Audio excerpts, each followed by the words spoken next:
दोनों पे बोलते हैं। देखिए, राहुल गांधी अब सिर्फ राहुल गांधी नहीं है, ये उनको समझना होगा। ये लीडर ऑफ अपोजिशन भी है, एक रिस्पॉन्सिबल पोस्ट उनके पास है, प्रधानमंत्री है, इधर एलओपी है।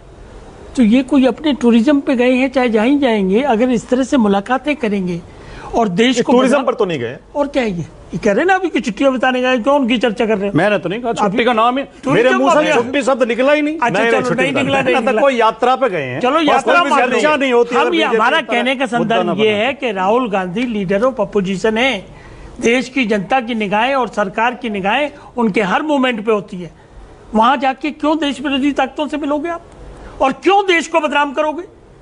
लीडर ऑफ अपोजिशन है, आम आदमी तो नहीं है, या ओनली मेंबर ऑफ पार्लियामेंट तो नहीं है। अच्छा एक बात बताइए वाजपेयी जी, ब्रिटिश पार्लियामेंट में या यूएस के सेनेट में प्रधानमंत्री ने भाषण दिया है, पीएम गए हैं, तो उस संसद में तो सारे के सारे भारत विरोधी सांसद भी बैठते हैं।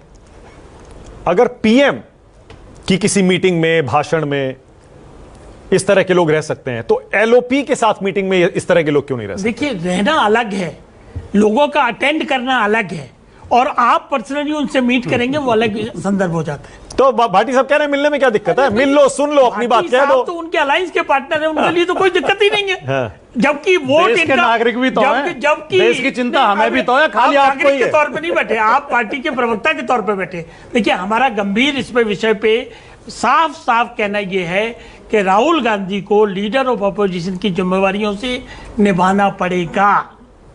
अगर वो इस तरह के देश को बदनाम करेंगे, कौन आदमी है जो अपने घर की बुराइयां करता है बाहर जाके?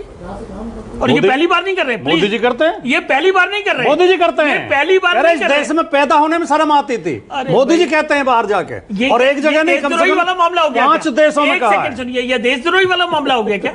देश की बुराई तो हो गई। ये लग रहे हैं कि ये देशद्रोह का मामला, देश की बुराई तो हो गई। सवाल इस बात पे इसमें गंभीर बन जाता है। देखिए, और राहुल गांधी का जहां तक सवाल है ना, रिजर्वेशन भी अपोज कर दिया आपने, बोलते बोलते कहां तक बोल गए, क्या बोल गए? एक तरफ तो रिजर्वेशन की वकालत कर रहे हो आप, जातिगत जनगणना की बात कर रहे हो, और वहां जाके आप उसको विरोध कर रहे हो। नहीं, उन्होंने कहा आरक्षण तब तक रहना चाहिए जब तक सबको समान अवसर मिलने शुरू नहीं हो जाते। उसी में से तो हम पकड़ेंगे कि आपके इंटेंशन क्या है उसके पीछे।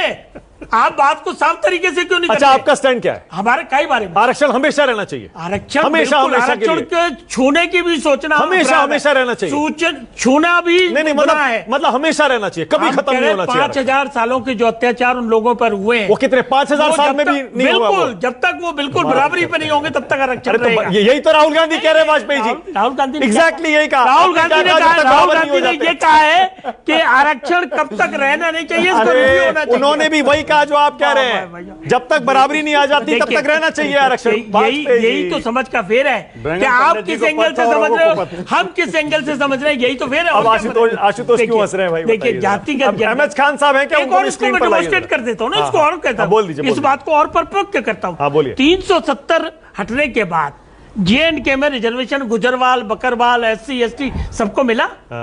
वो NC वाले जिनके साथ अलायंस है वो क्या करेंगे? 370 में दोबारा लागू कर देंगे। अगर लागू हो जाएगा, राहुल गांधी तो चुप बैठे, कर नहीं सकते। राहुल गांधी तो क्यों इस तरह के बयान दिए जा रहे हैं? यही गुमराह है। देखिए, हम ये नहीं कह रहे कि देशद्रोह कर दिया। अच्छा एक बात बताइए, क्या आप गारंटी ले रहे हैं कि बीजेपी अगर हंग असेंबली हो गई, PDP NCP किसी के साथ गठबंधन नहीं करेगी?